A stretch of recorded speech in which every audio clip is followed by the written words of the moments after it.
I should be at work, but instead I'm inexplicably calm and sitting at the kitchen table drinking a cup of freshly brewed coffee. I needed this to calm myself down. I usually found this to be a very peaceful practice. I used to do this regularly when our kids were little. I would get up about an hour earlier than the rest of the household just to enjoy the quiet. I think it was kind of a hobby of mine. I'm Evan Johnson, by the way, happily married for 25 years. Well, I was happily married a couple hours ago. We have 4 children, the last of whom left home last year. My wife was depressed with empty nest syndrome, I think that's what she called it. So I encouraged her to get a hobby. I think she did. An hour ago, I didn't know his name. His name was Stallion. At least that's what she kept calling him. Do it, Stallion. Come on, baby, I know you can do it. It was strange that the aroma of my favorite coffee permeating the house didn't interrupt them. Usually when I brewed coffee, my wife Audrey would run downstairs before it was even ready. Anyway, Audrey was very busy, so that might explain why she hadn't smelled it yet. Tell me how much better I am than your spineless weakling husband. Oh my God, you're so much better. My old Smith & Amp Wesson Model 59 loaded, lying on the red oak kitchen table next to my mug. I pondered whether to put it on the safety and decided to put it on. I had to be careful. Well, it's just in case, but after all, her boyfriend is a cop. How would I know that? Because when I got home early, his uniform and gear belt were strewn across my living room floor along with all of my wife's clothes. That's it, baby. Take me harder, harder. I've never felt anything like this until you came along, and thank God you did. The sounds of the bed springs creaking and the banging of the headboard against the wall continuously penetrated my brain. I had a hard time focusing on what I was supposed to do. I wasn't sure how much time I had, but judging by the noise coming from what used to be my bedroom, which, by the way, I would never enter again, I had plenty of time. I knew it wasn't the first time they'd been together, because among other things I heard, "Damn it, baby, we need to find a way to increase our time together to 2 or 3 times a week instead of every once in a while." This was coming from the mouth of my loving wife. At least I think that's what she said. How did I end up here in the middle of this nightmare? It was really stupid. I went to work and forgot my briefcase. No, I actually left it in the garage because I put it in to get the cat out from under the hood of my car and forgot about the briefcase. Tabby was our second cat. One cold winter morning, many years ago, I forgot to tap on the hood before starting the car, and that was the end of Clarence, our first cat. There's nothing like the sound a cat makes when it gets wrapped up in a fan belt spinning at about 1,000 revolutions per minute, not to mention all that mech flying around. Clarence wasn't smart enough, and apparently neither was I. You're never going to let that weakling you call your husband touch you again? No, he'll never touch me again, I swear. My briefcase wasn't really that important, so I was just going to leave it behind, but I had to visit a client who drove me straight to my house. Tack! Anyway, I turned onto my street and immediately saw a black and white police car parked out front. I felt like someone had stabbed me in the heart. I assumed something terrible had happened to my devoted wife. I drove my 8-year-old camera into the driveway, nearly hitting my wife's brand-new silver Lexus LS sedan. Her plaster garden gnome wasn't so lucky. I didn't even close the door and ran into the house. That's how I ended up here drinking coffee. Take me now, stud. Make me feel good. God, I've never felt anything so good. It was very unpleasant, and instead of coffee, I really wanted whiskey, but I figured I'd still need a clear head. I had to admit that their passionate screams were very disturbing, and seeing it was even worse. But I had to see it, if only to get the necessary video and audio. Honestly, seeing them tumbling around in my bed wasn't the most disturbing aspect. The most unpleasant part was the verbal humiliation my wife heaped upon me. God, you're so much better than Evan. Give it to me, baby, all of it. Apparently, this really spurred her lover on because the whole house started shaking along with the bed, and his swearing and grunting went up a few decibels. Let me tell you, it is a shock when your wife sleeps with her lover in your marital bed. And yes, they did it on my side. My wife was breathlessly riding him horsewoman style and telling her lover how much it turned her on. That's when I ran to the bathroom, bent over the toilet, and threw up my breakfast. I was surprised they didn't hear or smell it either. I guess they were very focused on what they were doing. Part of me couldn't believe it all, even after I had seen and heard enough to convince the jury of what was going on. But my wife was 50 years old, And the jerk she was sleeping with couldn't have been more than 30, and he was really in good shape. My wife was hardly a match for him. Sure, I wasn't macho either, but couldn't the shithead at least go after someone else's wife who was in shape? I don't get it. It seemed to go on forever, but after about 90 minutes it got very quiet. I guess they must have taken a break. Suddenly I heard my wife ask, "What is that smell? That's my special blend. Did you make coffee?" There was no response from her boyfriend.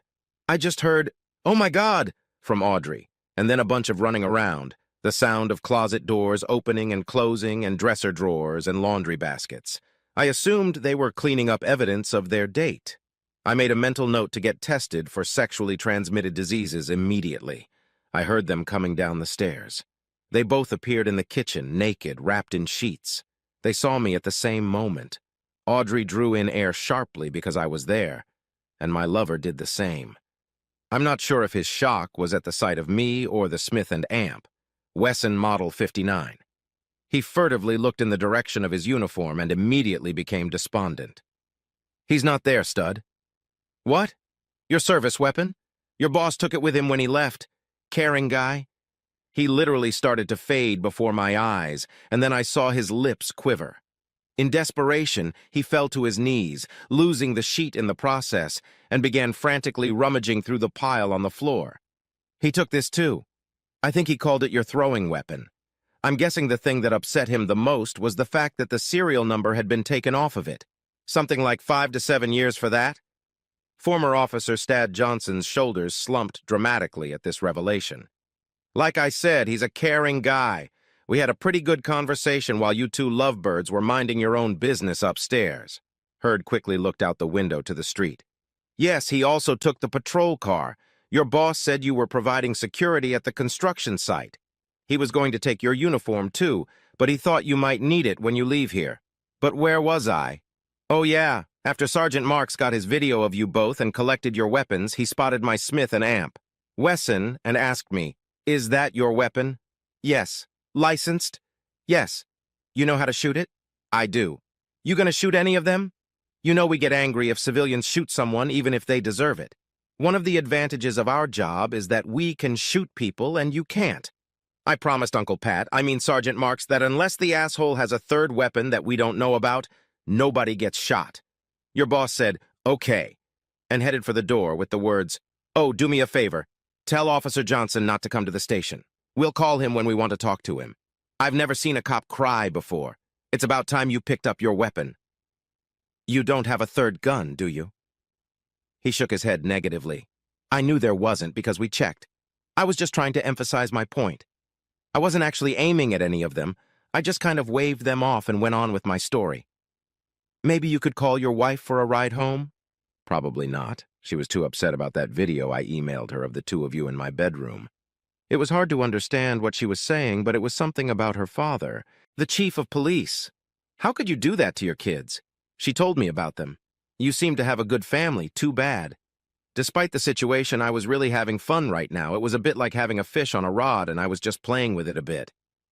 I'd asked my wife to drive you, but her car's been impounded." "What?" Audrey's high-pitched squeal. "The police impounded your car, Audrey, because there was a couple of ounces of unaccounted-for marijuana in the front seat. Sergeant Marks said they usually just write a ticket, if they do anything at all, but he felt they owed me something for all the trouble the police department caused me.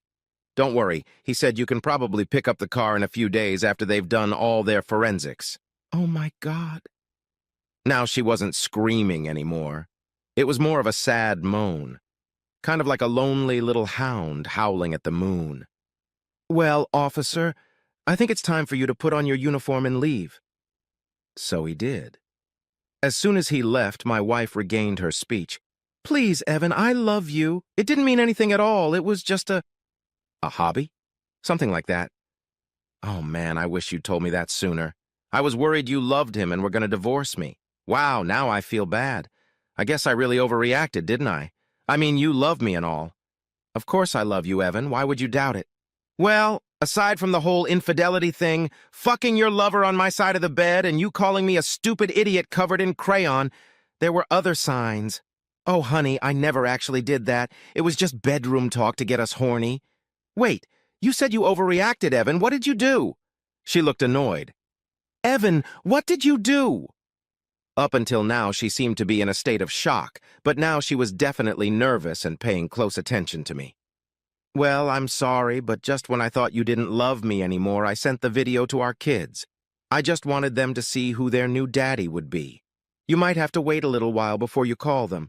They seemed upset for some reason. I thought they'd be happy for you. Well, it shows you what I did. Oh my God, you didn't. I just nodded my head. I forgot to mention one more thing, but you probably already know that. Your lover's wife works for the same company as you. I think she mentioned that she works as an executive assistant to the CEO. Don't worry, I told her not to fire you because you'll still need your job, even if you get transferred to Little Rock. When I talked to my attorney, she said that since you make more money than I do, you will be paying me child support for a few years. She thinks it will be somewhere around $3,000 a month. I know most cheating husbands refuse to accept this, the macho kind, but that's not going to happen to me. I plan to take time off from work and go on a long fishing vacation to deal with my pain. As the song goes, deep-sea senorita fishing in the Gulf of Mexico. I'm not sure why the lawyer wanted a picture of you. She said it was to give it to your father. Maybe it was so she could give it to all the officers in case they wanted to start any harassment. Or maybe it was to see if any more of them wanted to date you. But at any rate, I gave her a picture. I also sent a copy of the video to your mom and dad and all your co-workers. How could you be so cruel to me, Evan? Oh, honey, I wasn't cruel. I just wanted everyone to know who your new beau is. All your friends at Facebook seemed happy for you. At this point, Audrey was almost unresponsive. She just sat on the floor in her sheets, sobbing, shaking her head and muttering, "This can't happen to me." Okay, sweetie, you need to get dressed and pack your bag. Your parents should be here soon to pick you up. I nudged her in the direction of the stairs to get dressed. Pick me up? Well, of course you'll need a place to sleep. They told me you could stay with them for a while. The house will have to be sold as part of the divorce. I said to her afterward. Divorce? You seem to have a few questions, dear. That surprises me. What did you think was going to happen when I found out? Well, you didn't think you'd get caught? Are we going to continue this pointless conversation? It was quiet upstairs for a few minutes. She didn't make a sound except for the occasional wheezing and sobbing. Why do cheaters always cry when they get caught? It's the most horrible thing. If being caught is so unpleasant, then for God's sake, don't cheat. About 10 minutes later, she came downstairs, dressed but without her suitcase. Evan, honey, we're really... Just then, I heard her parents' car pull up in front of our house. Goodbye, Audrey.